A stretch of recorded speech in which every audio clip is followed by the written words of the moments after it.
सैया गइल बाड़े खेते, उ रहते तबे नु पैसा देते।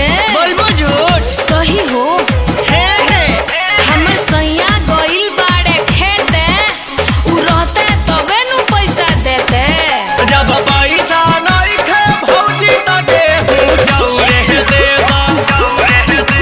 आई हो जाती नहीं खे अनाज कुछ और देता।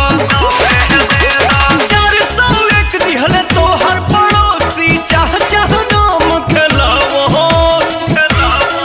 दुर्गा पूजा के चंदा